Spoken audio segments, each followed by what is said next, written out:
সত্য ঘটনা পাঠিয়েছেন নীলু। আসসালামু আলাইকুম। আমার নাম নীলু। আজ আমি আপনাদের সাথে আমার জীবনের এমন একটা অধ্যায় শেয়ার করতে চাই, যেটা শুনলে হয়তো আপনাদের কাছে অলৌকিক কোনো সিনেমা বা গল্প মনে হতে পারে। আসলে আমরা যারা শহরে থাকি বা যুক্তিতে বিশ্বাস করি, তারা জিনপরীর অস্তিত্ব মানতে চায় না। লেখক আরিয়ান ওবি ভাইয়া যেমন কাল্পনিক গল্প লেখেন, আমার ঘটনাটাও অনেকটা তেমন হতে পারত, যদি না এটা আমার সাথে বাস্তবে ঘটত। আরিয়ান ভাইয়ার মাধ্যমেই আজ আমার এই সত্যিটা আপনাদের কাছে পৌঁছাচ্ছে।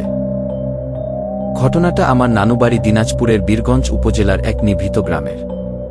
বছর 3 আগে আমি সেখানে গিয়েছিলাম অনার্স ফাইনাল পরীক্ষার পর একটু নিরিবিলিতে সময় কাটাতে। নানুবাড়ির ঠিক পেছনেই ছিল বিশাল এক লিচু বাগান। দিনাজপুরের লিচু বাগানগুলো এমনিতেই একটু ঘন আর ছমছমে হয়, কিন্তু ওই বাগানটার শেষ মাথায় একটা পুরনো বটগাছ আর পরিত্যক্ত এক কুয়ো ছিল, যেদিকে গ্রামের মানুষ খুব একটা যেত না। আমি তখন একটু অন্যরকম মেজাজে থাকতাম, একাকিত্ব পছন্দ করতাম। তাই দুপুরবেলা যখন সবাই ঘুমাত, আমি চুপি চুপি ওই বাগানে চলে যেতাম। একদিন কড়া রোদে আমি সেই কুয়োর পাড়ে বসে বই পড়ছি, হঠাৎ অনুভব করলাম চারপাশটা কেমন যেন নিঝুম হয়ে গেল। কোনো পাখির ডাক নেই, বাতাসের শব্দ নেই। ঠিক তখনই আমি লক্ষ্য করলাম, আমার থেকে বড়জোর 10 হাত দূরে একটা বড় লিচু গাছের নিচে এক যুবক দাঁড়িয়ে আছে। যুবকটির পরনে ছিল একদম ধবধবে সাদা পাঞ্জাবি আর পায়জামা। তার গায়ের রংটা ছিল অস্বাভাবিক উজ্জ্বল, যেন রোদেলা দুপুরেও তার গা থেকে একটা স্নিগ্ধ আভা বেরোচ্ছে। আমি হকচকিয়ে গেলাম, কারণ ওই এলাকায় কোনো আগন্তুক আসার কথা নয়। সে আমার দিকে তাকিয়ে খুব মায়াবী একটা হাসি দিল।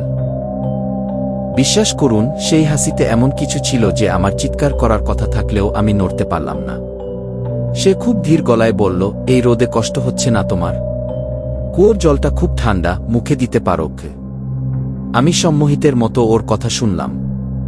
তার নাম জানতে চাইলে সে বলেছিল তার নাম আরহাম। এরপর থেকে প্রতিদিন দুপুরে আমাদের দেখা হতো। কোনোদিন সে আমার জন্য দুর্লভ কোনো ফুল নিয়ে আসত, আবার কোনোদিন সে পুরনো আমলের সব গল্প শোনাত। আমি লক্ষ্য করতাম, আরহাম যখন আমার পাশে থাকত, আমার ভেতর এক অদ্ভুত প্রশান্তি কাজ করত। তার শরীর থেকে সবসময় বুনো হাসনাহেনার তীব্র